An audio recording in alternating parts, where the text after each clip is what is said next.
il y a un sujet qui m'intéresse beaucoup, mais ce que j'ai très peu traité jusqu'à présent, c'est le problème de l'argent, le problème de la corruption, le problème de l'aliénation par l'argent. Et la question notamment qui a été débattue pendant la période des Gilets jaunes, enfin, en tout cas celle qui a été déjà connue, du revenu universel à la Benoît Hamon, etc., enfin, tout ce qu'appelle des minimaux sociaux m'intéresse. Et ce qui m'intéresse également, c'est la question de l'héritage.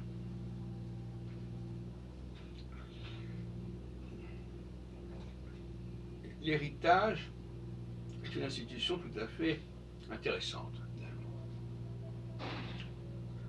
parce que elle permet d'éviter la prostitution. Or, beaucoup d'activités professionnelles relèvent de la prostitution d'une manière ou d'une autre. On est payé pour faire certaines activités. On enseigne que si on n'était pas payé, on ne les ferait peut-être pas. Je ne dis pas moi, je dis on.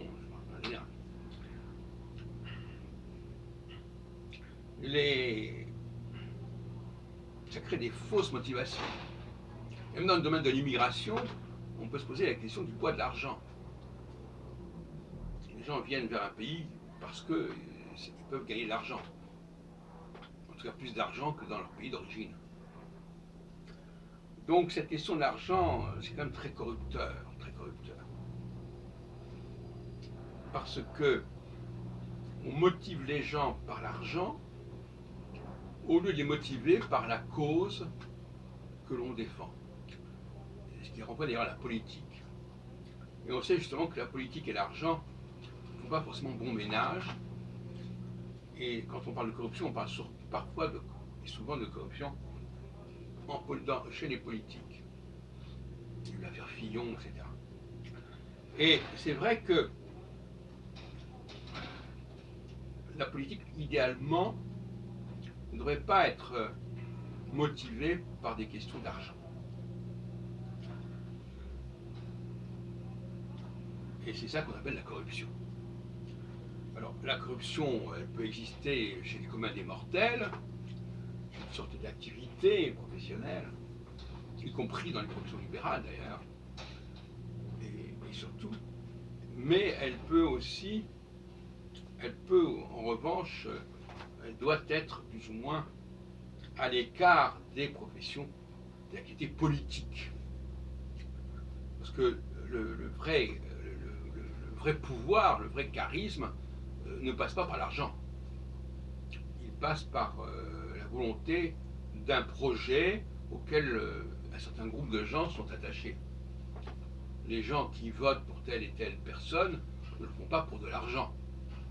C'est-à-dire l'avantage, quelque part, du suffrage universel, s'il n'y en a pas beaucoup, c'est d'aller au-delà de la question de l'argent. Les électeurs de Macron ne l'ont pas fait pour gagner de l'argent.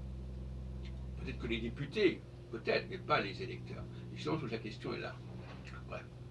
Je suis en train, pour l'instant, d'esquisser un champ de recherche que je connais bien par certains côtés, pour toutes sortes de raisons d'ailleurs,